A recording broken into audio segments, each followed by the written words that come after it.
किसानों और पशुपालकों के लिए आज की खबर बेहद खास है, क्योंकि अब राज्य में पशुपालन को मिलने वाला है नया सहारा। और यह सहारा सिर्फ योजनाओं तक सीमित नहीं रहेगा, बल्कि सीधे किसानों की आमदनी बढ़ाने से जुड़ा होगा। नमस्कार, मैं रश्मि अग्रवाल और आप देख रहे हैं किसान इंडिया का खास शो पशुपालन मास्टर क्लास। सरकार ने डेयरी, बकरी पालन और सुअर पालन को मजबूत बनाने के लिए कई बड़े कदम उठाने की तैयारी शुरू कर दी है। अगर ये योजनाएं जमीन पर सही तरीके से लागू होती है तो आने वाले समय में गांव-गांव में पशुपालन कमाई का सबसे मजबूत जरिया बन सकता है। बकरी पालन में बड़ा बदलाव।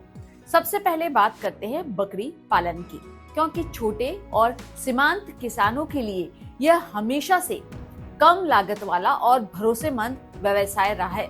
मीडिया रिपोर्ट के मुताबिक बिहार सरकार राज्य में गोट सीमेंट स्टेशन स्थापित करने जा रही है। इस स्टेशन में उन्नत नस्ल के बकरों का सीमेंट तैयार किया जाएगा और बकरियों में कृत्रिम गर्भाधान कराया जाएगा। इसका सीधा फायदा क्या होगा? बेहतर नस्ल के बच्चे पैदा होंगे, बच्चे तेजी से बढ़ेंगे और ज्यादा वजन के हो सकते हैं। मांस उत्पादन बढ़ेगा, बाजार में अच्छी कीमत भी मिलेगी। यानी वही किसान जो पहले कम कमाई कर पाते थे, अब कम खर्च में ज्यादा मुनाफा कमा सकेंगे। सुअर पालन को मिलेगा नया बढ़ावा।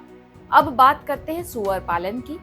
बहुत से किसान इसे छोटा व्यवसाय समझते हैं, लेकिन सच्चाई यह है कि सुअर पालन कम समय में ज्यादा मुनाफा देने वाला काम माना जाता है।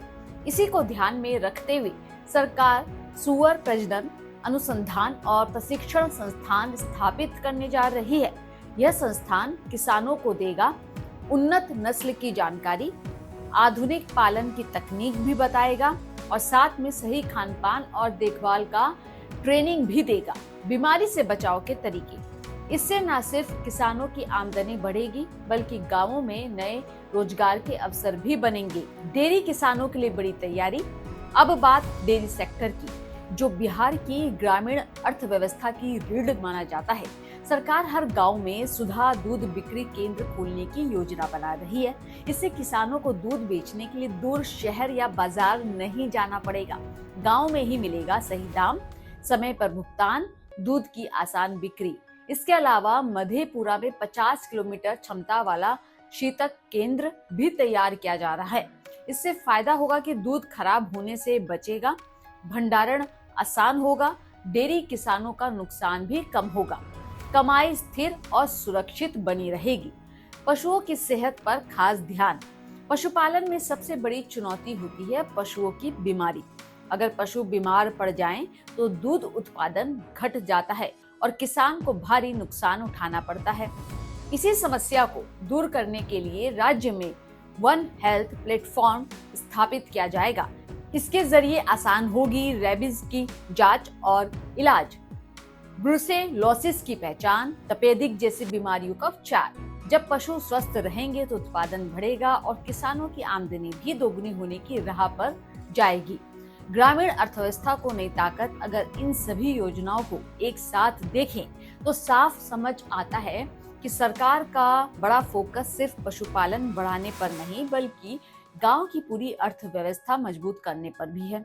किसानों की आय बढ़ेगी, गांव में रोजगार बनेगा, दूध और मांस उत्पादन बढ़ेगा, बाजार से सीधा जुड़ाव होगा। अब सबसे बड़ा सवाल आपसे, क्या आपके गांव में पशुपालन से अच्छी कमाई हो रही है? और अगर नहीं तो क्या आप बकरी, सुअर या डेयरी पालन शुरू करना चाहेंगे? अपनी राय हमें कमेंट में जरूर बताइए। वीडियो पसंद आया हो तो लाइक और शेयर जरूर कर दीजिएगा। खेती, किसानी और पशुपालन से जुड़ी हर अपडेट खबरों को देखने के लिए किसान इंडिया को सब्सक्राइब करना ना भूलें। नमस्कार। सर का पसीना जब माथे को आता है वो किसान है जो अपने दम पर फसल को उगाता है। आन है, बान है, शान है, किसान है। किसान इंडिया, चलेगा हल, बढ़ेगा बल।